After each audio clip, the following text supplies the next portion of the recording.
It already. Okay, so everything starts with mentality, guys. Let's go ahead and look at what we have in the next. I know we have 10 days, but I think that a lot of people in the beginning of the month think we have 30 days. And Shaq always said, and this is what really helped me in the beginning, Shaq always said, if you focus for 30 days, that's too long. Nobody can really focus for 30 days. But if you can compress your time frame and focus for on a weekly basis for 7 days, you can go ahead and break down your goals, backwards like that. And 7 days is all you have. At the end of the day, it's not month end, it's weekend. We got to change our mentality about the weekend and make it weekend just like we treat month end. If you guys understand it, let me say that again. When we think about month end, we get so rallied up. We can try to get all the results at the end of the month. We try to, just like we study last minute, we try to rank up everything last minute. We want to treat the weekend like the month end.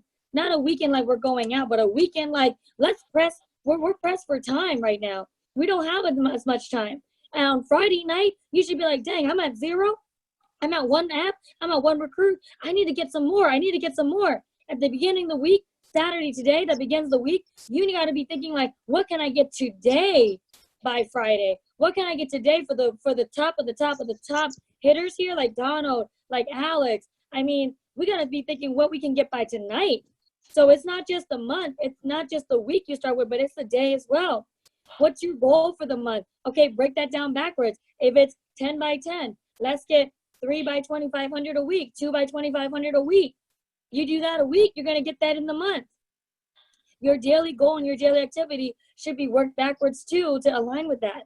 If you just do reverse engineering just like that and you really sit down, guys, and you really work through your numbers, you're going to start really seeing that this is not that difficult of a business. 10 by 10 is not that far. You just got to break it down into smaller goals.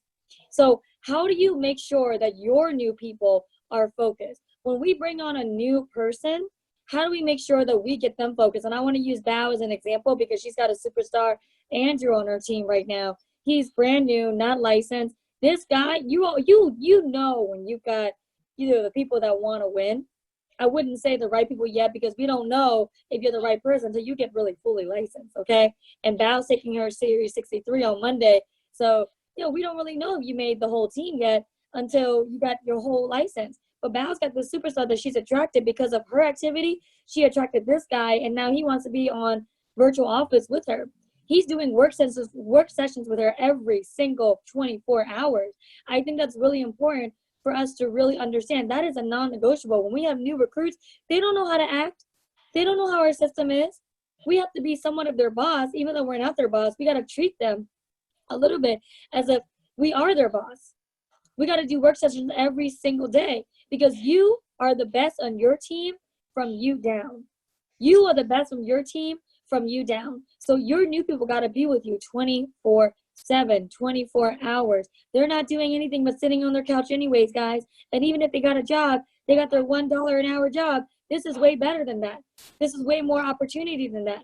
So, and another thing is when we show up, don't just show up at the gym, guys. What do I mean by that?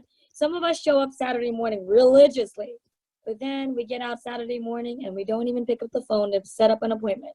We don't even pick up the phone to set up the webinar invites. When we show up to a virtual office, we don't even know, we're calling 2 or 3 people and we're thinking like we're working, we're head faking ourselves. No, when you show up to the gym, you want to actually work out. Your most important skill by working out, just like when you go in the gym, there's certain things you want to work on. For most of us, we got to get our appointments up, if not all of us. So that is the most important skill we want to focus on and we want to teach our guys, and that's setting appointments. And then if you're a trainer to be with your new recruit watching. Because it's not just you being a soloist, it's you duplicating yourself. So how do we focus on closing? A lot of us, we don't know that closing doesn't start at the end of the presentation. It really starts with when you pick up that phone and you call that qualified appointment you're about to set, that character reference call for the new recruit. Closing starts as soon as you pick up that phone because that's when they get to meet you on the phone. You are the control of you're controlling the point of contact for your new recruit. You're the one that is the authority that's going to close that person on doing a training appointment for the new recruit. And closing is easier, guys, when you are calling somebody in the qualified market. And I notice that's in bold, right? Some of us, we try to call non-qualified people and we count it as a QA. No, we're not gonna, we can't be head faking ourselves and calling it hashtag QA 1 or 2 when it's a 2-pointer. When they don't have kids, they're not married, and they don't work, that is not a qualified market, guys. A qualified market is somebody who is married, has young kids under 18, they have dependent kids, okay? They are working, the parents are working, the parents are in between age 25 to 55, and they own a home. If they fall into 4 points, great, but they have to be at least a 4 to 5 pointer. That's a qualified market. The more you steer away from that, the less likely it'll be easy to close for you. It starts on the phone when you set the QA, when you start closing. That when you close somebody, remember, that's helping somebody make a decision that is good for them. Closing is not a pressure thing. Yes, sometimes you're going to have some pressure, but pressure is good. Pressure forms diamonds. But in this business, closing is helping someone make a decision that is good for them. There's no way you can be in Primerica and, just joking, Primerica, and help them make a decision that is bad for them. There's no way you can take advantage of somebody with term life insurance and help them open up a Roth IRA. What is bad there? So you can't be feeling bad when you're pressing somebody to do something that's good for them. But some of us who are parents, right, or our older siblings, some of us try to tell our younger siblings or our kids what to do, and we know it's good for them, but they don't really understand yet. They feel pressure, but we know it's good for them. So you gotta, switch their mentality up, right? So when does closing start as well? Setting the table. What do I mean by that? When we set the table, you go into the QA. Everyone should know what this page looks like. I call this the trainer slide.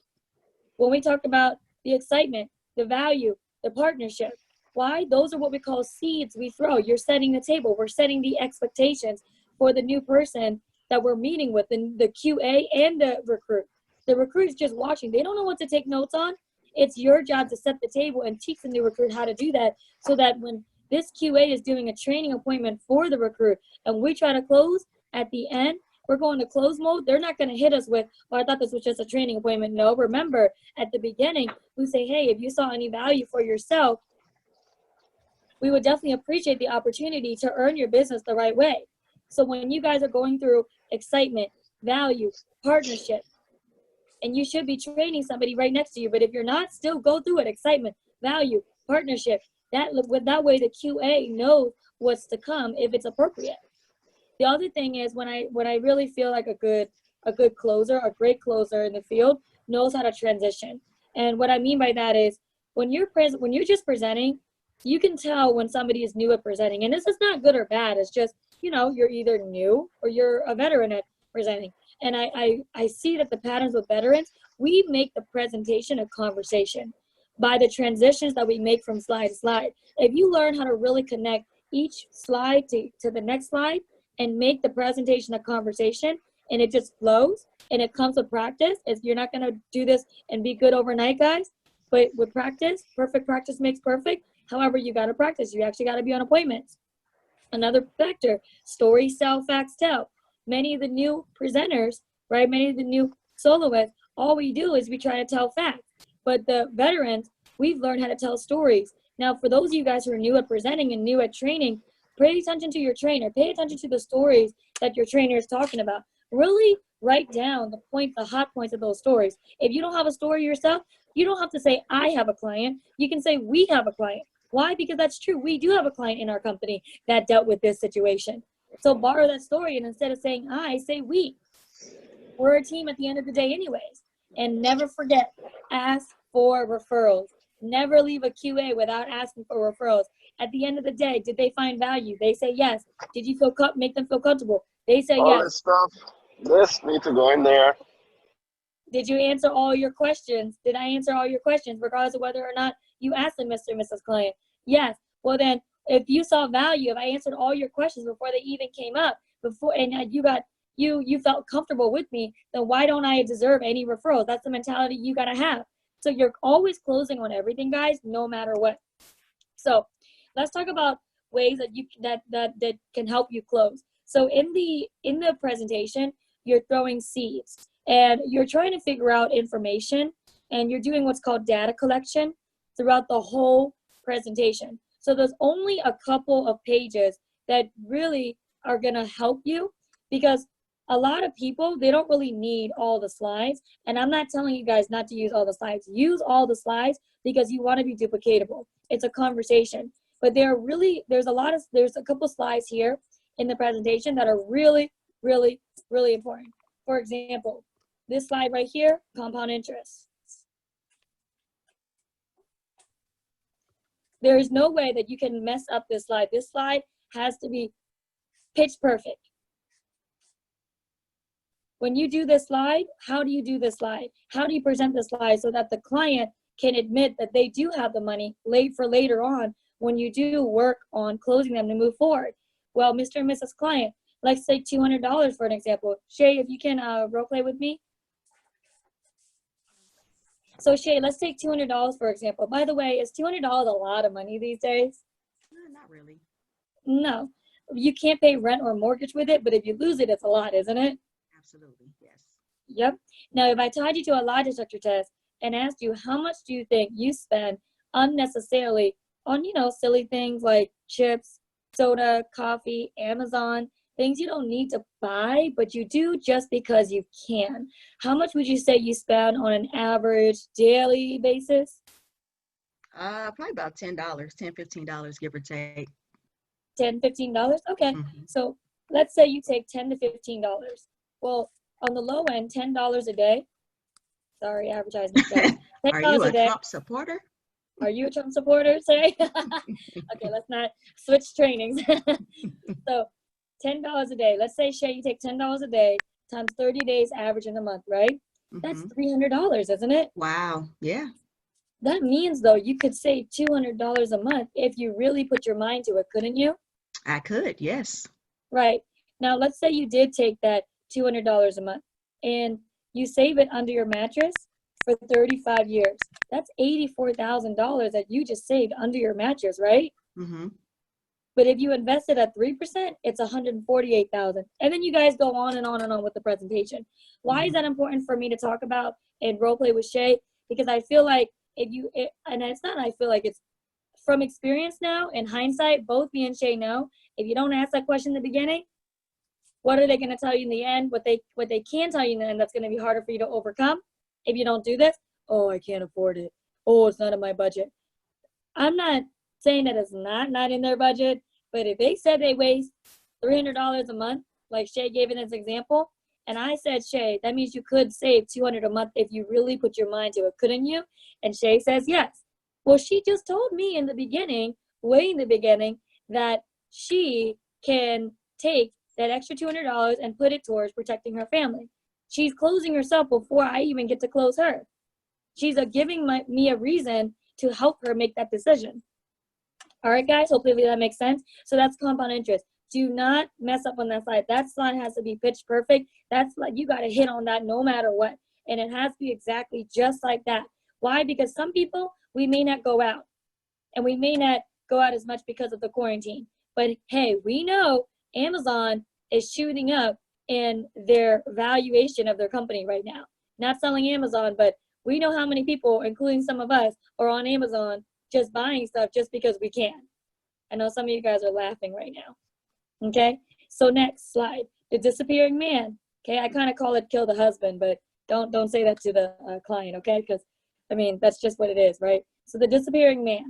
So we call it the disappearing man slide.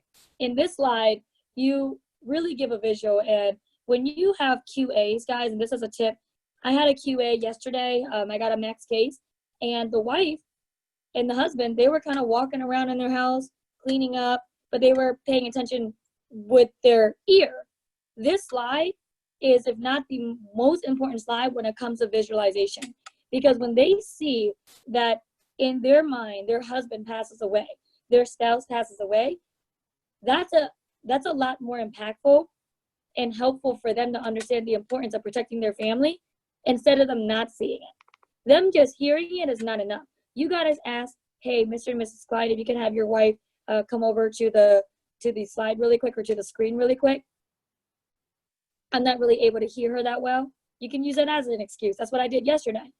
And all of a sudden the wife was all in tune with the slides, right? So don't be scared to ask your QA to come closer to the screen if they're not paying attention. You're not being rude, guys, okay? At the end of the day, they're being rude or they're not really at the screen with you. This is Zoom Nation. You gotta know how to ask nicely how for them to come to the screen, because you're setting yourself up and them up to protect their family. So Shay, let's take a typical family. For example, mom making $3,500 a month and dad making $3,500 a month. That's $7,000 together coming in, but also $7,000 going where? Going out. Right, to mortgage, cars, car insurance, etc. What do you notice about the type of bills that they have? They're all necessities. Yeah, they just look like every family, don't they? Right. And if these are just the basic bills, what do you think is the worst thing that can happen to a family financially? Lose a job, bankruptcy. Yeah, losing a job, bankruptcy, that's all bad, right? If you lose a job, you lose an income. And if half the income is coming in, Shay, do the bills just stop? No. Right. But if you lose a job in this world, eventually, you could always find another way. Another job. Right. Now, if you don't, that's losing your income temporarily. Now, what if you don't lose an income temporarily? What if you lose an income permanently? What if somebody passes away? God forbid something happens to a breadwinner, then now how's the wife going to be able to pay the mortgage that they worked so hard to acquire? She's not going to be able to do it. Right? And then so in that case, you guys, that's how you set that up, because once they see it, and Shay, you've seen this slide so many times. As a wife, this still affects you, doesn't it? Absolutely. Right. Yep. It's not just a presentation, guys. I don't even have a spouse, and when Shaq does it for practice to teach everyone else, it still affects me. I'm like, wow, that's crazy. Like, you just visually see somebody passing away, and you see the daughter or the son and the child, and they lose a parent and the money at the same time. It's just bad. And if you don't learn how to paint that picture with the family, they're not going to understand emotionally and financially why they need to implement the proper protection if they, already have something or they don't have something. So that's the disappearing man. It has to be just like that. Now the financial health, which is this slide right here, is one of my favorite slides. I used to call it the red house. Shaq makes fun of me for it. But the financial house is this slide right here. Why is this house so important? Because a lot of people think we're just a life insurance company. And I understand why they think that, because we were started as we were started by a high school football coach and a teacher whose father got ripped off by a life insurance company. So naturally, we're going to talk about life insurance companies being scammers and taking people's money from whole life insurance, universal life insurance, trash value life insurance. Naturally, we're going to do that. So it comes off like that, yeah. But at the end of the day, as far as priorities, helping the family prioritize their financial health, their financial priorities come from this slide. They have to, again, visualize it. So how do you do this slide? Well, so these are the four main concerns, Shay, that everyone has when it comes to their financial health. One, always debt elimination. You just want to get out the fastest way possible. Two, college savings or savings in general for your children's future. Three, retirement options outside of what you may or may not have from your job. Because if you are off track for your future, would you rather find out now or 20 years from now, Shay? Right now. Right. But last but not least, protecting your income with life insurance properly. Because when you build a house, what's the strongest part of a house, Shay? Foundation. Right. And if you hired me to build your house and you say, Jen, I don't want to spend a lot of money, just low budget me and build my house. And I say, okay, Shay, I'm going to use the cheapest, lowest quality material to build your dream house. Would you really let me do that? Nah, you wouldn't be building my house. Because any house built on a weak, cheap foundation, what happens to the rest of that house? It's going to crumble. On your family, doesn't it? That's correct. So can you see why we always protect the income first before we talk about everything else? So what did that just do? For somebody I meet with Shay and T, now I just help them understand why I'm going to transition to life insurance first. So it's not weird. I'm not forcing life insurance on them. It's understandable. If they don't have their income protected, how is their child still going to go to college? How are their spouse going to pay off their debt that they leave to them? How is their spouse still going to retire if they have to deplete their savings to go into their emergency savings to save the house in advance if they die prematurely? So all of those things are going in a potential client's mind when you do that. When you heard me do that, guys, if you paid really close attention, I took my time to really go through those questions. I didn't rush. There were some points that I slowed down on, and I asked it with passion. I asked it to let them know this is a serious matter. You know, it's not aggressive, but it's assertive, and I'm confident, and you got to be confident. If you're not confident, fake it till you make it, because this is logical thinking right here. So let's say you get into the closing. Let's say you go through all of these slides right here, and you find out that they're ready to move forward, right? Or they're somewhat ready to move forward. So whatever their situation is that you see right here, you get into close mode, you're getting into collecting the app. And then they hit you with the 2 objections that I would say I get most of the time. I normally get these 2, I want to think about it, or I don't have the money. And if they're really honestly interested in protecting their family, guys, and they see it as an importance, and they're not just trying to, waste your time, then they're really going to move forward if you do this the right way. So let's say you say, I want to think about it. They say, hey, Jen, I just want to think about it. That's okay, Shay. I definitely want you to take time to think about it. But before we talk about that, can I ask you, what is it that you want to think about? Is it me? Did I do something wrong? No, not you. Okay. Is it maybe our company that you have questions about? No, not the company. I just want to look at our budget. I need to talk to my husband so we can look at our budget and see if we can actually do it, because we don't really have the money right now. Okay. So it's not really the act that you want to protect your family. You're sure about that? Yes. Okay. So level with me. You're just saying it's really just the money right now, right? Yeah, it's just the money. Okay. That's fine. So I definitely understand that, because that's what my mother said in the beginning. And a lot of our clients do, especially in this pandemic. However, earlier, you did say you do spend unnecessarily $10 a day. That came out to be $300 a month. And Shay, I don't want you to spend $300 a month, okay? Don't get me wrong. I would never have you do that, and it doesn't make sense to do that. However, I don't want you to spend more money than what you're already doing. I just wanted you to take some of the money you are already spending that you don't need to, and use it and put it somewhere, part of it, and put it somewhere else that is better for your family. Does that make sense? Yes, that makes sense. Right. And at the end of the day, your daughter and your son are more important than just an order from Amazon, aren't they? Absolutely. Right. So if it fit within your budget again, and you feel comfortable with it, and it makes sense to you, would that be something you move forward with? Yes. Great. So that's how I want to think about it. If they actually are giving you a real objection, they're not giving you some BS. They're not just trying to get you off the screen. You can tell when somebody is kind of like crossing their arms at you, they're closed, because the first 30 minutes of your presentation, the first 20 minutes, even sometimes the first 5 minutes you get into the presentation, you can tell if you're not closing. But if they've been interactive with you throughout the whole presentation, guys, you can get through it. So what if Shay says, I don't have the money? That kind of went through that, right? So I went through that after, I listed this after I want to think about it, because a lot of the times, 99.9% of the time, guys, I want to think about it as I don't have the money. The other way that I want to think about it could mean is they just don't want to move forward right now. They just need a little push. That's it. And that's when you start going into stories and you start saying, I don't want to seem pushy, but I hope you understand where I'm coming from and my standpoint. I've been here for years, X amount of years, X amount of time. And unfortunately, I've had the unfortunate pleasure, Shay, of having to deliver death claims. And don't get me wrong, I don't want to be a Grim Reaper, but I do want to share this story so that maybe hopefully you understand where I'm coming from. And then I share a story. And if they're really being, an a-hole, excuse my language, but if they're like, let's say a single dad, and they're really being, kind of hard with me, and they're just not seeing that nothing can happen to them ever. I talk about the family that I have as a client, and her father passed away and got killed during Christmas Eve. And he got killed on Christmas Eve for the money. some people that were gambling with him followed him home for that money.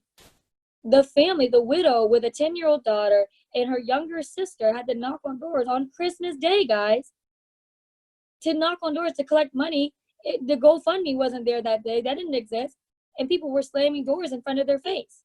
And years later, not only did the wife have to struggle, or the widow had to struggle, she started dating a man with money who started molesting the daughter. I'm not saying, Mr. and Mrs. Client, you know, that your wife would ever do that, but do you ever want her to have to be in a position to decide that? Right? And I say it slowly, and I say it just ease it in and just press it in, because if somebody's being really hard on you, you gotta tell a story. Stories sell, facts tell, guys. And that's a true story. I didn't sugarcoat anything. I told it exactly how it is. I didn't share all the exact details I know, but hey, that's a true story, guys. And some of you guys who are mothers, fathers, I mean, I'm sure that hits you right there. So those are the overcoming objections. We're gonna hold